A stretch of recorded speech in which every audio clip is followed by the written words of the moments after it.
자, 부동산 시장의 어떤 특징을 좀 잠깐 알아볼게요. 부동산 시장의 뭐 특성이다, 혹은 이제 특징이다 이렇게 할 수 있는데, 요거는 어떤 이제 맥주 시장 이런 거에 비해서 이 차이점을 한번 생각해 볼게요. 맥주 시장 이거에 비해서 어쨌거나 부동산 시장 같은 경우는 이제 국지성을 띈다 이렇게 표현합니다. 국지성이 있다는 얘기는 그 부동산은 꼼짝 못하죠. 그러니까 부동산 활동의 범위가 이게 지역적으로 자꾸 좁아지게 합니다. 그러면서 지역마다 별개의 가격 수준, 거래 관행 이런 게 결정된다는 얘기죠. 이걸요 국지성이 있다 이렇게 표현합니다. 자, 두 번째는요 뭐 비표준화성이다. 그러니까 안 좋은 거 전부 생각하시면 돼요. 비표준화성이다. 자, 그러니까 이 맥주 같은 경우는 똑같은 규격으로 똑같은 품질로 해서 전국에 배포할 수 있죠. 네, 근데 부동산은 똑같은 게 있어 없어요? 없죠. 그러니까 토지도 위치부터 틀리고 다 다른 거 아닙니까? 그러니까 이 표준화하기가 아주 곤란하다입니다. 이렇게. 자, 그러다 보니까 일물일가의 법칙이 성립돼야 한대요. 안 됩니다. 이렇게. 세 번째는요, 비조직성이 있다 이렇게 표현할게요. 자, 우리 맥주 같은 경우는 똑같은 물건을 똑같은 규격으로 전국에 배포할 수 있는 거죠. 그러다 보니까 아무래도 총판에서 시작해서 도매상 그리고 지역의 구석구석까지 소매상까지 어디서나 구입할 수 있는 거 아닙니까? 그래서 조직화된 시장을 만들 수가 있는데, 부동산은 일단 똑같은 게 있어 없어요? 없죠. 이거 하나하나 보고 거래해야 됩니다. 그리고 안산에 있는 부동산이라면 안산까지 직접 또 가서 확인해야 되죠. 그러다 보니까 직거래가 될 수밖에 없는 이러한 시장입니다. 직접 소비자와 판매자가 만나서 거래가 이루어지는 거 있죠. 이러한 비조직화된 시장이 형성이 됩니다. 그 다음에 네 번째는 비공개성이 있다. 자, 부동산은요 똑같은 게 없죠. 그러다 보니까 부동산마다 거래할 때마다 가격 같은 게 차이가 날 수 있는 거죠. 그러다 보니까 때로는요 탈세 목적이라든가 재산의 은닉 목적 이런 것 때문에 그 거래 내용을 숨기려고 하는 경향도 강하다는 얘기죠. 이렇게. 자, 예를 들어서 내가 이제 그 층간소음이 심하다 아파트가. 근데 이거를 굳이 떠벌리면서 팔려고는 하지 않겠죠. 이런 여러 가지 형태로 숨기려고 하다 보니까 정보를 탐색하는 비용이 상당히 많이 들어갈 수밖에 없다는 얘기죠. 이렇게 하시면 돼요.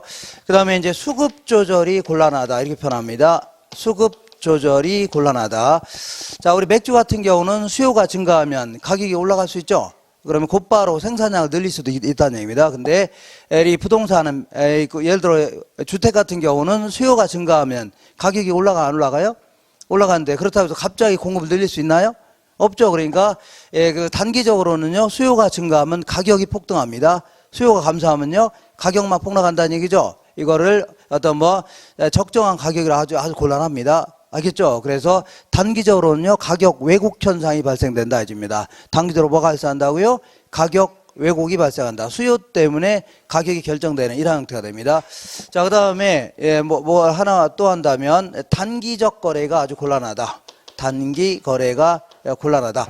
자, 내가 이제 아파트 같은 경우는 빈번한 거래가 있기 때문에 시장에 내놓으면 얼른 팔릴 수도 있죠. 근데 이거 상가라든가 공장 같은 경우는요 1년이 되도록 2년이 되도록 안 팔릴 수 있다는 얘기죠. 그러다 보니까 때로는요 환금성의 곤란 이런 걸로 이어집니다. 자, 그 다음에 또 이제 내가 한 부동산 활동은 남한테 때로는 피해를 줘야 안 줘요? 줄 수 있다는 얘기죠. 그러다 보니까 여러 가지 법적 규제 같은 게, 이 법적 제한, 규제 이런 게 많을 수밖에 없는 겁니다. 법적 규제가 많다 이런 형태. 자, 그리고 이 부동산은요 비싸요, 싸요?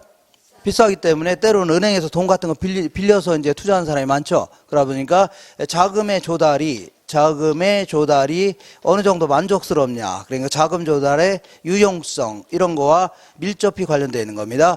자금 조달이 아주 쉽다 그럴 경우는 시장이 아주 좋아질 수 있다는 얘기죠. 이렇게 직접 영향을 미친다는 얘기입니다. 이렇게 이 정도를 그 안 좋은 것들만 생각하시면 돼요. 이번에는 부동산 시장은 어떠한 기능을 하나 좀 알아보겠습니다. 기능. 자, 일단 부동산 시장은요 이 소비자나 생산자들의 자원이라든가 공간 같은 걸요 배분해 주는 역할을 합니다. 시장 기능을 통해서. 예를 들어서 예전에는 주로 빌라 구조였는데 요즘에는 1인 가구 같은 게 늘었어 안 늘었어요? 늘었고 뭐 결혼도 안 한 사람도 많이 있죠. 그러다 보니까 원투룸 구조가 많이 늘어났다는 얘기입니다. 그러다 보니까 소비자라든가 생산자의 돈이 빌라에서 빠져나와서 어디라고요? 원투룸 쪽에 막 투입될 수 있죠. 이런 식으로 자원이 이렇게 자연스럽게 배분이 됩니다. 그리고 공간 구조 자체가 옛날에는 빌라 구조였는데 지금 뭘로 바뀌어요? 지금은요, 그 원투룸 구조로 바뀌고 있다는 얘기죠. 이런 식으로 자원과 공간이 배분되는 기능을 하고 있습니다.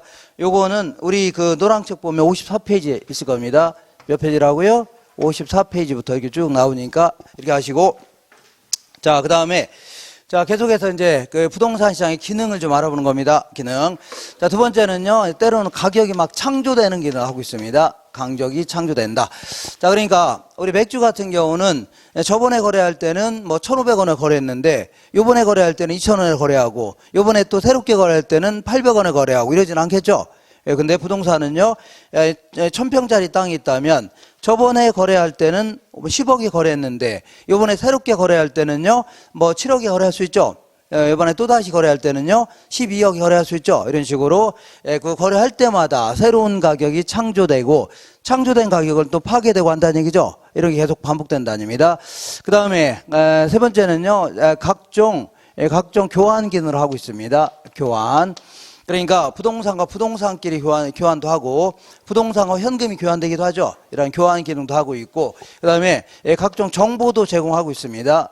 자, 정보를 제공한다. 우리가 이제 어떤 부동산을 구입할까 아니면요 어떤 상가를 뭐 지을까 뭐 이런 식으로 고민하다 보면 시장에 가서 확인해야 되겠죠. 가서 각종 정보를 중개사님이라든가 이런 분들한테 얻어내야 될 거 아닙니까? 이래서 각종 정보를 제공하는 기능도 하고 있고 그 다음에 부동산 시장에서는요 양과 질이 자연스럽게 조정되는 기능을 하고 있습니다. 양과 질이. 그러니까 요즘 들어서는 서민 아파트보다는 그 어떤 고급 아파트에 대한 수요가 증가했다. 그러면 건설업자는 자꾸 고급 아파트 지으려고 안 지으려고 해? 지으려고 하죠. 그러다 보니까 자꾸 이 부동산의 양도 이렇게 이런 식으로 질도 조정되지만 뭐라고요? 양도 조절되지만 질도 조절된다는 얘기죠. 이러한 역할을 하고 있습니다. 이렇게 해서 이걸 기초로 해서 뭐 어렵지 않은 내용들이니까 쭉쭉 읽어나 하시면 돼요. 자, 95페이지 한번 보겠습니다. 95페이지. 자, 맨 위쪽에 그 대표 유형 보겠습니다. 부동산 시장에 관한 설명으로 틀린 것은 완전히 동질적인 아파트라 하더라도 아파트가 입지한 시장 지역이 달라지면 서로 다른 가격이 형성될 수 있어 없어요? 있다는 얘기입니다. 이렇게 해서 예를 들어서 완전히 똑같이 생긴 아이파크 아파트가 딱 있다고 치자. 여기도 똑같이 생긴 아파트가 있는데 이 지역과 이 지역을 딱 보니까 이 지역은 근처에 호수 같은 게 딱 있습니다. 여기 이 근처는 뭐가 있냐면 공동묘지가 있다는 얘기죠. 공동묘지 아시나요? 여기 나와서 밤마다 귀신 나온다는 얘기죠. 그러면 자 이렇게 완전히 동질적인 아파트라 하더라도 시장 지역이 달라지면 가치가 달라지죠. 이런 식으로 자 당연한 거 아닙니까? 그러니까 당연한 얘기를 읽다 보면 어렵게 느껴지는 겁니다. 그다음 2번 볼게요. 일반적으로 부동산의 공급에는 상당한 시간이 소요되죠. 건물 같은 거 짓는 데는 시간이 걸려요, 안 걸려요? 꽤 걸린다는 얘기입니다. 그래서 상당한 시간이 소요되기 때문에 아까 얘기한 대로 단기적으로는요 가격에 왜곡이 발생할 여지가 많죠. 그러니까 수요가 증가하더라도 갑자기 공급을 늘릴 수 없는 거죠. 이 가격 왜곡 현상이 발생된다 이겁니다. 세 번째 볼게요. 부동산 시장은요 부동산 소유권을 할당하고 공간도 배분한다는 얘기죠. 소유권도 할당되고 이거 자원을 배분한다는 얘기입니다. 그리고요 공간도 배분하는 이런 역할을 하고 있습니다. 그 다음에 네 번째, 부동산 시장은요 경제활동별 지대 지불 능력에 따라서 토지 이용의 유형을 결정하는 기능을 하고 있겠죠. 당연한 거 아닙니까? 이 고소득층 같은 경우는요 고가주택으로 이용하려고 할 겁니다. 저소득층은요 저가주택 이용하려고 하죠. 이렇게 소득 계층별로 토지 이용의 행태가 달라집니다. 이용의 행태가 달라져요. 그 다음에 4번, 5번 볼게요. 부동산 시장은 국지적으로 인하여 동일한 가격이 형성된다. 이게 틀린 겁니다. 지역마다마다 자, 이 가격 수준이라든가 거래 관행이 달라지죠. 그렇기 때문에 이렇게 국지성으로 인하여 지역마다마다 자, 그 상이한 가격이 형성된다. 다 다른 가격이죠. 이질적인 가격이 형성된다. 아니면요 상이한 가격이 형성된다. 이렇게 해줘야 돼요. 이렇게. 자, 그 다음에 96페이지 보겠습니다. 96페이지에 2번 볼게요. 자, 다음 주 부동산 시장에 대한 설명 중 옳은 것은 부동산 시장은 물리적 측면에서는요 다수의 수요자와 다수의 공급자가 존재한다는 특징이 있다. 자, 부동산 시장은요, 물리적 측면에서는요, 꼼짝 못하, 물리적으로 하나밖에 없는 거 아닙니까? 그죠? 그러니까 내가 갖고 있는 아파트가 있다면 나는요, 파는 사람이 나밖에 없는 거죠, 우주에서. 요거 사는 사람 몇 명 안 될 거 아닙니까? 그래서 물리적 측면에서만 따진다면요, 상대적으로 소수의 판매자와 소수의 구매자가 존재하는 겁니다. 알겠죠? 그러니까 1번 틀린 겁니다. 1번. 자, 그 다음 2번 볼게요. 자, 부동산 시장은요, 부동성으로 인하여 일물일가의 법칙이 성립되지 않는다가 아니라 개별성으로 인하여. 뭐라고요? 개별성. 자, 똑같은 게 있어 없어요? 없죠. 토지 한 평당 다 다르기 때문에 개별성 때문에 일물일가의 법칙이 성립되어야 한대요? 안 됩니다. 토지 한 평이라 하더라도 전국 어디 가나 같아요? 달라요? 다를 수 있죠. 그러니까 이 개별성 때문입니다. 개별성. 3번 볼게요. 3번에 부동산 시장은 영속성 때문에 자, 이 시장에서의 진입 퇴거가 비교적 자유로운 편이다. 자, 요거는요, 영속성이 아니라 이 고가성 때문에 뭐라고요? 고가성 때문에 비교적 진입 퇴거가 비교적 자, 이 곤란한 편이다. 자유롭지 못하다. 이렇게 해줘야 돼요. 아, 누군가가 뭐라고요? 오피스텔 줘서 떼돈 벌고 있다. 그럼 나도 한번 지어야 되겠다는 얘기죠. 이런 게 쉬워요, 어려요? 아, 이 비싸기 때문에 이거 쉽게 들어가지 못하는 거죠. 이거는 고가성 때문에 진입이라든가 퇴거가 자유롭지 못하다 해줘야 돼요. 자, 네 번째 볼게요. 부동산 시장은 개별성 때문에 거래 정보가 잘 공개되지 않는 특성이 있다. 이게 정보를 자꾸 공개하지 않으려고 하는 경향은 있다는 건 왜 그래요? 개별성 때문입니다. 자, 생각해 볼게요. 우리 맥주 같은 경우는 똑같은 물건을 똑같이 거래하는 거기 때문에 전국 어디 가나 가격이 같아요, 달라요? 같죠? 그러니까 정보를 굳이 공개하지 않을 필요가 없다는 얘기입니다. 남들 다 그렇게 거래하니까. 그죠? 근데 토지는요, 자, 다 다르죠? 근데 때로는요, 가격이 천차만별로 차이가 나죠? 그러다 보니까 때로는요, 탈세 목적이라든가 재산 은닉 목적으로 숨길 가능성도 있다는 얘기입니다. 이거는요, 왜 그래요? 개별성 때문입니다.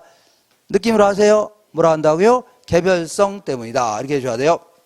그 다음에 5번 볼게요. 부동산은 부동성으로 인하여 반드시 구체적인 지리적 공간이 수반되는 시장이 아니다가 아니라 반드시 지리적인 공간을 수반하는 겁니다. 아, 내가 물건을 팔 때 남양주에 있는 A지역에는 A 땅을 파는 거죠. 여기는 있는 땅을 파는 거니까 반드시 뭐라고요? 지리적 공간을 수반하는 겁니다. 알겠죠? 이렇게. 그러니까 특정 지역에 있는 땅을, 특정 지역에 있는 아파트를 사고 파는 거죠. 그죠? 아니, 임대차 하는 거 아닙니까? 그러니까 반드시 뭐라고요? 공간을 수반하면서 사고 파는 겁니다. 이거 되겠나요? 특정에 있는 지역에는 공간을 사고 파는 거 아닙니까? 그 얘기하는 겁니다. 그 다음에 이번에는 오른쪽 볼게요. 4번 볼게요. 부동산 시장에 대한 일반적인 설명으로 틀린 것은, 자, 부동산 시장은 지역의 경제적, 사회적, 행정적 변화에 따라 영향을 받으며 수요 공급도 그 지역 특성에 영향을 받죠. 예를 들어 서울하고 제주도는 사회적, 경제적, 행정적 요인이 같아요, 달라요? 다를 수 있죠. 그럼 그 지역마다 그 지역의 어떤 여러 가지 요소 때문에 행정적, 사회적 이런 요인 때문에 수요 공급도 영향을 받는 겁니다. 이렇게. 2번 볼게요. 부동산 시장에서는 수요와 공급의 불균형으로 인하여, 그러니까 특히 공급하는 데는 시간이 걸려요, 안 걸려요? 예, 걸리기 때문에 단기적으로는 가격 형성이 왜곡될 수 있다는 얘기죠. 그러니까 단기적으로는 수요 때문에 가격이 폭등하거나 폭락할 수 있다는 얘기죠. 왜곡 현상이 발생됩니다. 세 번째, 부동산 시장은 거래의 비공개성으로 인하여 불합리한 가격이 형성되죠. 그러니까 예를 들어서 층간소음이 있는데 그걸 굳이 밝히면서 파나요? 그죠? 그렇지 않죠? 그러다 보니까 때로는요, 소비자가 사는 사람이 손해보고 살 수도 있죠. 이런 식으로 가격이 불합리한 가격이 형성되므로 이는 비가역성과 관련되어 있는 게 아니라 개별성 때문에 관련되어 있는 겁니다. 아까 얘기한 대로 왜 거래 내용 숨기려고 합니까? 부동산마다 다 다르죠? 때로는 가격 형성이 다 다를 수가 있다는 얘기입니다. 조금씩. 그래서 그런 겁니다. 이거 되겠죠? 개별성 때문이다. 이렇게 하셔야 돼요.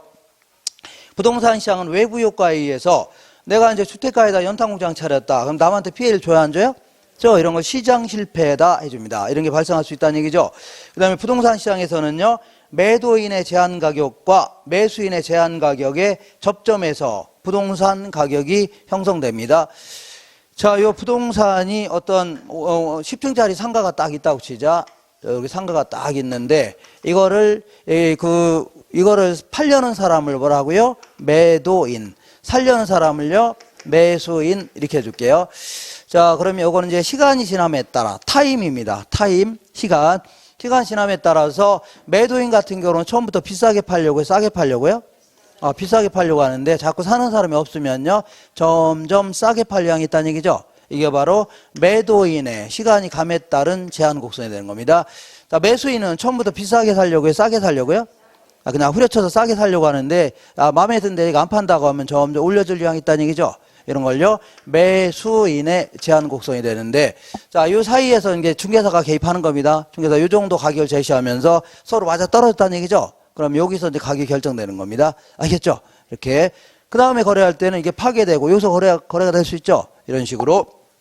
자, 다시 읽어볼게요. 부동산 시장에서는 매도인의 제한 가격과 매수인의 제한 가격의 접점에서 가격이 형성된다는 얘기죠. 이렇게 하시고 한 장 넘겨볼게요.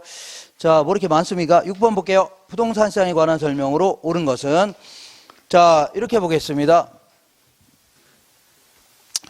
자, 이 주택을요 물리적 측면에서 따져본다면 얘는 전부 다 이질적인 제한입니다. 다 다르죠. 제가 사는 아파트가 이제 건영 아파트 아닙니까? 그러면 그거는 전국에서 제가 사는 아파트는 요거 하나밖에 없는 거죠. 그 지역에, 그 층수에, 앞집도 아니고 그 집 하나밖에 없는 거 아닙니까? 그러면 우주에서 이 아파트를 갖고 있는 사람 나밖에 없는 거죠. 그럼 난 독점자가 될 거 아닙니까? 그럼 내 마음대로 그 지역이 시세가 2억밖에 안 되는데 10억 부르겠다 한다고 받을 수 있나요? 천만에 못 받죠. 이런 식으로 분석하는 것은요 분석이 용이하지 않다 이렇게 표현합니다. 분석이. 근데 이제 효용적 측면에서 분석해 볼게요. 효용적 측면에서 분석한다면요 동질적인 재화가 될 수 있는 겁니다. 예를 들어서 제가 사는 아파트가 요건데 요걸 이용하나 만족감에 큰 차이가 없다는 얘기죠. 만족감 효용이라고 하죠. 이것도 별 차이가 없다는 얘기죠. 이런 식으로 하게 되면 효용이 비슷한 것들은 굉장히 많다는 얘기입니다. 그죠? 그러다 보니까 자, 결국은 다수의 이게 다 똑같은 아파트라고 생각하시면 되죠. 아예 효용적 측면에서 본다면 다 똑같은 아파트 아닙니까? 그러면 물건 파는 사람도 굉장히 많고 사는 사람도 많겠죠. 그래서 다수의 수요자와 공급자가 만나서 거래가 이제 이루어지는 겁니다. 이렇게 해서 시세가 결정되는 거 아닙니까? 이런 식으로 분석하는 게 가장 효과적인데, 이때 주택이 인간에게 주는 만족감 있죠? 만족감을 뭐라고요? 주택 서비스 이렇게 표현합니다. 뭐라 한다고요? 주택 서비스다. 이런 식으로 분석하는 게 분석이 용이하다. 완전형식으로 분석할 수 있다는 얘기입니다. 한번 읽어볼게요. 6번에 부동산 시장에 관한 설명으로 옳은 것은 주택을 주택 서비스라는 추상적인 개념으로 본다면 동질적인 상품으로 존재할 수 있다는 얘기죠. 이거 맞는 표현입니다. 2번 볼게요. 부동산 시장은 상품의 비표준화성, 거래의 비공개성, 시장의 비조직성 등의 특성이 있기 때문에 있지만 세분화된 시장별로는요 상품이 이질적인 특성이 있는 게 아니라 자꾸 세분화하면 할수록요 동질적인 특성을 갖게 됩니다. 뭘 갖게 된다고요? 동질적인 특성을 갖게 돼요. 예를 들어 볼게요. 자, 한국에 있는 아파트들은 전국 어디 가나 가격이 같아요, 달라요? 다 이질적인 제화가 되죠. 근데 한국에 있는 경기도에 있는 아파트고, 그 다음에 점점 좁아질게요. 그리고 이제 김포에 있는 아파트인데, 제가 사는 아파트가 무슨 아파트라고요? 건영 아파트는 사우동에 있는 아파트입니다. 그리고 무슨 아파트라고요? 건영 아파트인데, 그럼 이렇게 점점 좁혀나간다면 이 건영 아파트는 가격이 거의 똑같죠? 거기 아파트는 거의 뭐 층수가 약간 다르고 이런 것만 차이 나죠? 베란다 텄냐 안 텄냐 이런 것만 차이가 있을 거 아닙니까? 거의 점점 세분화할수록 동질적인 제화가 되는 겁니다. Understand? 네. 자, 그래서 볼게요. 세분화된 시장일별로 상품은요 동질적인 특성을 갖게 되는 겁니다. 되셨죠? 오케이. 그 다음에 부동산 시장에 정부가 개입하더라도 정부가 자꾸 건물을 지으려고 했더니 못 짓게 하거나 팔려고 했더니 못 팔게 할 수 있죠. 그러면 이런 식으로 자꾸 하게 되면 용도별로 수급이 왜곡되게 됩니다. 수요 공급이 어떻다고요? 왜곡이 되는 겁니다. 왜곡되지 않는다가 아니라 뭐라고요? 왜곡됩니다. 부동산은 불개성은 뭐 파괴되지 않는다는 얘기죠. 영속성을 얘기합니다. 부동산은 영속성이라든가 부증성이라는 물리적 특성이 있으므로 부동산 시장은요 지리적 공간을 고려하지 않을 수 없다. 지리적 공간을 고려하지 않을 수 없다. 이거는요 불개성, 부증성보다는 부동성 때문입니다. 꼼짝 못하는 바람에 항상 지리적 어떤 특정 위치를 가지고 사고팔고 하는 거죠. 임대차 하는 거 아닙니까? 그러니까 이거는 부동성 때문입니다. 그 다음에 완전히 유사한 지역에 유사한 부동산이 지역에 따라 가격이 달라진다 하더라도 그러면 똑같이 생긴 아이파크인데 자, 왜 가격이 달라집니까? 아까 얘기한 대로 이 근처에는 뭐가 있어요? 여기는 호수가 들어와 있고 이 근처에는요 공동묘지가 있다는 얘기죠. 그럼 다른 시장 지역이 되는 겁니다. 뭐라고요? 다른 시장 지역. 자, 그래서 유사한 부동산이 지역에 따라 가격이 달라진다 하더라도 이 부동산들은요 서로 다른 시장 지역에 속해 있는 것이 아니라 서로 다른 지역의 시장에 속해 있기 때문에 가격이 달라지는 거죠. 그렇죠? 시장이라는 게, 자, 이 수요와 공급이 만나서 적정한 가격이 유지되는 이러한 거를요, 시장이라 하는 겁니다. 다른 시장이 아닙니까? 이런 시장과 이런 시장은 가격 형성이 달라지는 시장이죠. 이렇게 됩니다. 자, 그 다음에 9번 볼게요. 부동산 시장의 기능을 설명한 것이다. 틀린 것은, 부동산 수요자의 다양한 욕구는요, 부동산 공급의 질과 양을 다양하게 할 수 있죠. 양과 질을 조정하게 되는 겁니다. 이번에 부동산 가격은요 거래 당사자의 제한과 중개업자의 조정에 의하여 새롭게 창조되고 합니다. 여기서는 중개사가 이제 이걸 제한해서 얘들이 맞아 떨어지면 여기서 결정되는 거죠. 이렇게 세 번째 볼게요. 부동산 시장에서의 공간은요 자금 능력을 가진 이용자의 기호에 따라 분배될 수 있다는 얘기죠. 자, 그래서 요즘에는요 빌라보다는 원투룸에 대한 수요가 증가했죠. 이런 식으로 자, 이 이용자의 기호가 달라지면 공간 구조도 달라져 안 달라져요? 달라진다는 얘기입니다. 이런 식으로 해서 공간 같은 게 분배될 수 있다는 얘기입니다. 4번 해볼게요. 부동산 시장은 부동성으로 인하여 국지적 시장 성격을 가지고 있다. 맞죠? 꼼짝 못하니까 지역마다마다 거래 간행, 가격 다 달라진다는 얘기죠. 이런 걸요 국지성이 있다 표현합니다. 그다음 부동산 시장에서의 공간에서 수요자와 공급자 간에 부동산 관련된 정보를 수집 파악할 수 있다. 그냥 각종 정보를 제공한다는 얘기죠. 정보를 얻을 수가 있다 그런 얘기입니다. 하나 넘겨볼게요. 11번 볼게요. 11번. 예? 아, 그러니까 틀린 것은요. 아, 이거는 4번이 틀렸는데 이거는 부동산 시장 기능을 얘기하는 거죠. 기능이죠. 근데 요 국지성은요 특성입니다. 특성. 아, 기능이 아니라 뭐라고요? 특성. 네, 뭐 이렇게 한번 물어본 적이 있긴 했었는데, 네, 이거 뭘 그지같이 물어본 겁니다. 어쨌거나 뭐같이 물어봤다고요? 그지같이. 그래서 이런 게 여기에 들어가냐 여기 들어가냐 뭐가 이렇게 중요합니까? 그잖아요. 근데 어쨌거나 4번은 특성 기능이 아니라 뭐라고요? 특성입니다. 특성이에요. 이렇게 한 장 넘겨볼게요. 넘겨보시면 11번 보겠습니다. 자, 부동산 상품이 거래의 특성에 관한 설명으로 틀린 것은 부동산 거래는 다른 상품의 거래에 비하여 시간이라든가 비용 이런 것이 많이 소요되죠. 제가 이제 맥주를 구입하는데 수수료 내나요? 아, 근데 부동산 구입하는데 수수료 내야 되죠. 세금도 많이 내야 되고 그러니까 자 여러 가지 비용이 많이 들어간다는 얘기입니다. 그 다음에 2번 보겠습니다. 부동산은 다른 상품보다 가격이 높아서 소비자는요 거래에 신중을 기하므로 중개업자는요 특별한 주의 의무를 다해야 되겠죠. 그러니까 우리가 아파트 하나 구입하는데 지나가다 아무거나 구입할 수는 없는 거죠. 갖고 있는 자원을 총동원하는 거 아닙니까? 자본을. 그리고 그것도 모자라서 은행에서 또 빌리는 거죠. 그러니까 신중에 신중을 기해야 되고 중개업자는요 중개 활동을 잘해서 그 의뢰인들의 어떤 그 재산의 손상을 주면 대화인데요 피해를 주면 안 되겠죠. 이렇게 그렇다는 얘기입니다. 이렇게 주임을 다해야 된다. 토지에는 생산비가 투입되는 것이 아니므로 토지는요 교환적 가치를 갖지 못한다. 그럼 교환할 때 가치를 못 갖는다는 얘기는 가격이 없다는 얘기죠. 말도 안 되는 소리 아닙니까? 교환 가치를 갖게 되는 겁니다. 서로 이용하려는 사람이 많기 때문에 사용 가치 이런 게 있기 때문에 거기에 맞춰서 교환 가치도 성립이 되는 거예요. 알겠죠? 그 다음에 부동산 상품이 물리적으로 동일하더라도 경제적, 법적 성질이 다르면 상품의 성격은 달라지겠죠. 경제적, 법적 성질이 다르면. 그러니까 예를 들어서 똑같은 아파트를 하더라도 요거는 호수공원이 옆에 있고 요거는요 공동묘지가 있다. 그러면 경제적 가치가 달라지는 거죠. 그리고 똑같은 토지를 하더라도 똑같이 생긴 100평 토지라도 얘는 그린벨트로 묶여있는 땅이고 얘는 일반 토지다. 그러면 이게 더 가치가 높겠죠. 이렇게 자 경제적 성질이라든가 법적 성질이 달라지면 당연히 가치는 달라지는 겁니다. 자 그래서 요거 틀린 겁니다. 자, 그래, 요거 4번 맞는 거고, 5번 볼게요. 부동산은 개별성의 특성이 있어서 표준화하기가 어려워서 일반 재화에 비해서 자, 이 대체 가능성이 낮죠? 받고 소비하기 좀 힘들다는 얘기입니다. 거의 똑같은 게 없기 때문에 거의. 12번 보겠습니다. 주택상품 및 주택시장의 분석에 관한 설명으로 틀린 것은 1번 볼게요. 주택은 이질성이 강한 제품이므로 효용적 관점이 아닌 물리적 관점으로 분석하는 것이 일반적이다. 효용적 관점과 물리적 관점 바꿔놓으세요. 바꿔놓은 다음에 물리적 관점이 아닌 뭐라고요? 효용적 관점에서 분석하는 게 바람직하다. 이렇게 해줘야 돼요. 그다음 2번 볼게요. 주택은 이질적인 상품으로서 일물일가의 법칙이 성립되어야 한대요. 안 됩니다. 똑같은 아파트라 하더라도 조금씩 차이가 나죠. 그러니까 일물일가의 법칙이 성립이 안 돼요. 주택도.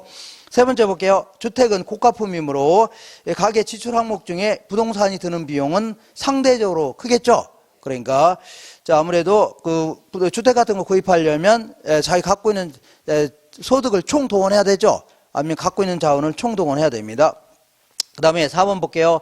주택은 토지를 필요로 하기 때문에 일정한 장소에 고정되어 상품으로서의 유통성이 낮을 수밖에 없는 거죠. 그래, 당연한 거 아닙니까? 자, 일반 재화, 맥주 이런 거에 비해서, 맥주 같은 경우에 비해서 그 지역에서 거주할 사람, 그 지역에서 부동산 파는 사람이 많아서 거래가 되는 거죠. 그러니까 상대적으로 일반 재화에 비해서는요, 그 상품이 장소가 고정되어 있기 때문에 유통성이 낮다 해줘야 돼요. 알겠나요? 맥주는 똑같은 게 전국 단위로 거래가 될 거 아닙니까? 근데 주택은 꼼짝 못 하죠. 그때 그 지역에서만 살 사람, 그 지역에서 파는 사람 있죠? 거래가 되는 거 아닙니까? 상대적으로 유통성이 낮다 해줘야 되겠네요. 그 다음에 물리적 관점에서 주택은요, 완전 경쟁을 전제로 하는 이론이라든가 모형으로 분석하기 어렵다. 물리적 관점에서는 분석하기 힘들죠. 그렇지만 효용적 관점에서는 분석하기가 용이하다 해줍니다. 효용적 관점에서는. 자, 이거 그냥 집에서 풀어오라고 할 걸 그랬네요. 자, 예? 아니, 그냥 여기서 안 풀고 집에서 그냥 풀어오라고. 시간이 너무 많이 갔어. 이런. 자, 이런 거는 그냥 딱 읽다 보면, 여기 답이다 싶은 거 있죠? 요거 체크하면 거의 그게 답입니다. 거의 뭐라고요? 답이에요. 그죠? 이런 거 지금 이렇게 바빠 죽겠는데 이런 거 볼 시간이 없는데. 자, 이렇게 보겠습니다. 요게 이제 주택시장을 좀 분석해 볼게요. 이게 주거 분리다. 자, 주거 분리라는 것은 이렇게 어떤 딱 동네가 딱 있는데 이게 동네가 이제 어떤 경계를 사이에 두고 이게 이제 8차선 도로가 될 수도 있고 하천이라든가 아니면요 철로 이런 게 될 수 있는데 어쨌거나 이 경계 사이에 두고요 이런 데는요 고소득층들이 거주하고 있고 이런 데는요 저소득층이 거주하고 있다는 얘기죠. 이걸 말하고요 주거분리 현상이라는 겁니다. 주거분리. 자, 그런데 여기는 왜 고소득층이 거주하냐면 고가주택이니까. 여기는요 왜요? 저가주택이니까. 그죠? 그럼 왜 여기는 고소득층이 거주합니까? 지불할 능력이 많으니까. 얘는요 지불할 능력이 별로 없죠. 그러니까 여기 사는 거 아닙니까? 결국은 소득 계층별로 구분되는 겁니다. 잘 사는 동네 뭐라고요? 못 사는 동네. 돈 많은 사람들, 돈 없는 사람. 이게 구분하는 거 아닙니까? 결과적으로. 근데 여기는 왜 여기는 자, 한 12억, 15억 정도 되는 고급 주택촌입니다. 다시 할게요. 15억 정도 되는 고급 주택촌인데 그 중에서 일부 주택이 쓰다 보면 욕실 같은 게 깨지고 파손되고 할 수 있어 없어요? 유행도 지나고 방충망 다 뜯어지고 할 수 있죠? 그러면 그때는 개량 비용이 들어가 안 들어가요? 자, 이거는 특정 시점 고정식 상태에서 일부 주택이 그런 얘기입니다.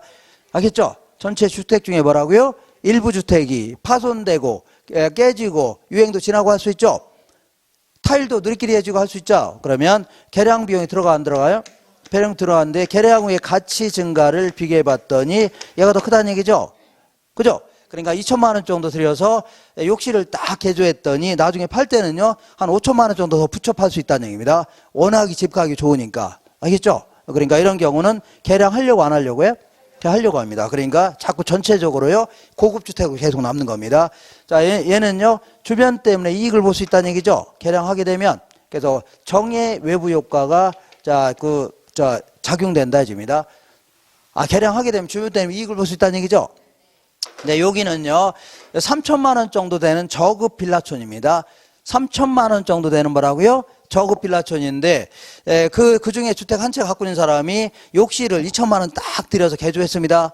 그죠? 그랬더니 나중에 팔 때는 2천만 원 이상 붙여 팔 수 있나요? 주택 가격이 3천만 원밖에 안 되는데 어떻게 2천을 붙입니까? 기껏해 한 300만 원 붙이는 거죠. 그러니까 개량 비용하고 개량 후에 가치 증가를 비교해 봤더니 뭐가 더 커요? 개량비 크죠? 그러니까 개량하려고 안 하려고요? 자꾸 안 하려고 하니까 전체적으로요, 지역 전체가 자꾸 낙후된 주택으로 남는 겁니다. 알겠죠? 그래서 얘는 개량하게 되면요, 주변 때문에 피해봅니다. 그래서 이걸요, 부의 외부 효과가 작용된다 해줍니다. 뭐라고요? 부의. 자, 그리고 요거는 이제 일정 특정 시점을 고정시킨 상태에서 일부 주택에 대해서 얘기하는 거고, 자, 이러한 지역도 시간이 한 30년, 40년 지나면 전체적으로 낡고 노후화되어 한대요. 그리고 건물도 이제 유행도 지나겠죠? 복도식 아파트 이런 거 옛날에 요즘에 없잖아요. 유행도 지날 거 아닙니까? 그러면 돈이 많은 사람들은 이런 주택 살려고 안 살려고요? 안 사고 이제 좋은 주택 이사 가려고 하죠? 그러면 한 단계 낮은 하위 계층이 막 들어오기 시작합니다. 이거 뭐라고요? 하향 여가라는 겁니다. 항상 누가 들어오냐? 여기에 초점을 맞춰야 돼요. 하위 계층이 들어온 걸 뭐라고요? 하향 여가라는 겁니다. 그리고 여기도 이제 시간이 꽤 지나서 30년, 40년 지나면 슬럼가로 변할 수 있죠? 그럼 그때는 이제 재개발, 재건축하게 되면 자, 새 주택 들어와 안 들어와요? 그럼 이제 돈 많은 사람이 들어오기 시작합니다. 상위 계층이 들어온 걸요, 상향 여가라는 겁니다. 구분할 수 있죠? 자, 그럼 이거를요, 여과 현상이다. 이렇게 표현합니다. 여과 현상이다. 이렇게. 이것도 한번 다시 한번 그려볼게요. 이렇게. 이런 식으로. 자, 이러한 경계를 이렇게 사이에 두고, 경계를 사이에 두고, 이렇게. 이런 데는요, 고소득층이 거주하고, 이런 데는요, 저소득층이 거주하고 있었는데, 자, 이러한 주택이라 하더라도, 이거 볼게요. 이런 동네가 있고, 이런 동네가 있습니다. 이런 동네가 있고, 이런 동네가 있는데, 자, 어쨌거나 고소득층 주거지역과 경계를 두고 있는 저소득층 주택들이죠. 얘들은요, 얘들에 비해서는 좀 비싸게 거래됩니다. 할증돼서 거래돼요. 어떻게 해요? 할증. 왜냐하면, 길만 건너면 고급 주택촌이죠. 네, 그러니까, 백화점 같은 것도 즐비하고, 아니면 병원 같은 것도 잘 갖춰져 있죠. 편의시설이라든가 공원도 잘 갖춰져 있고 학군도 좋고 하니까 얘들 때문에 이익을 볼 수 있다는 얘기죠. 그러니까 얘들에 비해서는 좀 비싸게 거래됩니다. 거꾸로 저소득층 주거지역과 경계를 두고 있는 고소득층 주택 있죠. 얘들은요, 얘들에 비해서는 싸게 거래됩니다. 어떻게 한다고요? 할인돼서 거래됩니다. 왜냐하면 길만 건너면 지저분한 동네죠. 그러니까 이런 동네 안 살려고 하죠, 자꾸. 이렇게. 자, 그러다 보니까 이제 여과 현상은요, 이런 데부터 출발합니다. 여기는 이런 데부터 출발한다. 이렇게 하게 됩니다. 이렇게 하시면 돼요, 그냥. 자, 이 지역도, 자, 시간이 꽤 지났다. 한 30년, 40년 지나면 낡고 노후화 되어 한대요? 그거 될 거 아닙니까? 거기다가 좀 싸게 거래하고 있죠? 그래도 여기 살기 싫은데 또 30년, 40년 지나니까 낡고 노후화 되는 거죠? 그러다 보니까 언젠가부터는 지금까지는요, 자, 시간이 꽤 지났습니다. 시간이 한 30년, 40년 지난 겁니다. 시간이. 자, 그러면 언젠가부터는 그동안은요, 개량 비용하고 개량 후의 가치 증가를 비교해 봤더니 그동안은 가치 증가 컸어, 안 컸어요? 컸는데 언젠가부터는 개량 비용이 커진 시기가 올까요, 안 할까요? 온다는 얘기죠? 그러니까 예를 들어서 내가 이제 그랜저 승용차를 구입했는데 처음에는요, 한 7, 8년 탈 때까지는 조금이라도 찌그러지고 이러면 언론을 고쳤다는 얘기죠? 근데 한 10년, 15년, 12년 정도 되면요, 그때부터는요, 찌그러지고 그러면 그냥 타고 다닙니다. 왜냐면 고치는 비용이 더 들어간다는 얘기죠? 그러면 가치가 급격히 저하되기 시작합니다. 그냥 고물차처럼 막 굴러다니는 거죠? 그럼 가치가 뭐라고요? 급격히 저하된다. 이거 똑같은 논리로 언젠가부터는 개량 비용이 가치 증가보다 커지는 시기가 와요, 안 와요? 오죠? 그러면 그때부터는 개량하려고 안 하려고요? 개량을 안 하려고 할 거 아닙니까? 그러면 안 하려고 하니까 이 부동산 가치가, 주택 가치가 급격히 저하되기 시작합니다. 그러면 호시탐탐 들어오려고 했던 사람도 있죠? 이런 사람이 막 본격적으로 들어오기 시작합니다. 어떻게 하라고요? 그래서 이때부터 이제 하향 여과가 시작된다. 하향 여과가 뭐라고요? 이때부터 이제 그동안 점점 하다가 여기서 본격적으로 시작된다. 해주면 돼요. 알겠죠? 이제 퍼져나가는 겁니다. 이런 식으로. 그 다음에 요 지역을 볼게요. 요 지역을 소위 말한 달동네 이렇게 표현합니다. 무슨 동네라고요? 달동네. 자, 달동네라는 게 상당히 어떤 그 빈곤의 상징이 아닙니까? 가난의 상징. 그래서 이게 그 같은 동시대에 살아나가는데요. 누구는 무진장 잘 살고 누구는 무진장 못 사는 거 있죠? 상당히 문제가 됩니다. 이것도 정부 입장에서는 어떤 형태로든 달동네 같은 거 없애야 돼요. 그죠? 근데 무턱대고 철거했다가는 이분들 보상금 얼마 받아요, 못 받아요? 못 받으니까 다른 동네로 가서 또 달동네가 생깁니다. 그죠? 어제거나 자, 이분들한테 이렇게 해보자. 이분한테 소득을 막 지원해 주겠다. 자, 그러니까 일자리도 많이 창출해주고 임대료라든가 소득 같은 거 많이 지원해줄 수 있죠. 그죠? 걔들도 집중적으로 지원해주면 그 사람들은 소득이 늘어났죠. 그러니까 이런 데 살려고 안 살려고요? 안 사고 옆 동네 이사 가려고 할 겁니다. 그래서 여기 있는 주택을요, 저가주택이라 할게요. 저가주택에 대한 수요가 감소합니다. 감소하죠? 저가주택에 대한 수요 감소하니까 동네가 이제 텅텅 비기 시작이 안 해요? 공가가 생기죠? 그럼 그때부터는요, 자, 여기서 개량이라는 것은 재개발, 재건축을 얘기합니다. 뭐라고요? 재개발, 개량 비용하고 개량 후의 가치 증가를 비교해봤더니 얘가 더 크다는 얘기죠. 그러니까 이 주민들이 막 들어차 있을 때는 이분들 내보내려면 쉬워요, 어려요? 어려운데 지금 알아서 다 나가신 거죠. 그때부터 이제 밀어버리고 재개발, 재건축하는 게 훨씬 사회적, 경제적 면에서 그 이익이 더 커진다는 얘기죠. 그러면 개량하려고 안 하려고요? 여기서 개량이라는 것은 재개발, 재건축하는 걸 얘기합니다. 알겠죠? 그러면 새로운 주택이 들어와 안 들어와요? 들어오죠? 그러면 이제 누가 들어오기 시작해요? 상위계층이 들어오겠죠? 그러니까 이때부터 이제 상향 여과가 시작된다. 이렇게. 자, 이렇게 해서 한 4, 50년 주기로 막 변해나갈 수 있죠? 이런 걸 뭐라고요? 여과 현상이라는 겁니다. 뭐라고요? 여과 현상. 자, 그리고 자, 여기 있는 주택을, 달동네 주택을요, 이런 주택을요, 이 불량주택이라는 겁니다. 왜냐하면 꼬맨 자국 있어 없어요? 자, 이렇게 불량주택이라는데, 요거는 절대 시장 실패가 아닙니다. 하향 여과되는 과정에서의 어떤 산물이지, 절대 뭐라고요? 이런 표현 기억하세요? 이건 절대 시장 실패가 아니에요. 뭐가 아니라고요? 근데 왜 이런 불량주택이 존재하냐, 그런 얘기입니다. 여기. 이거는요, 저소득이 문제가 되는 겁니다. 뭐라고요? 저소득. 이것 때문에요. 자, 어떤 사람이, 어떤 할아버지가 독거 5인분인데 폐지 주스면서 15만 원 내고 살 수 있는 집 있죠? 아니면 10만 원만 내고 살 수 있는 집이 필요하니까 존재하는 겁니다. 막 이분들한테 소득을 지원해 줘봐요. 그러면 그런 집 살려고 안 살려고요? 좋은 집에 살려고 하죠? 그러니까 이거는 소득의 문제이지 절대 뭐라고요? 시장 실패가 아닙니다. 이렇게 가셔야 돼요.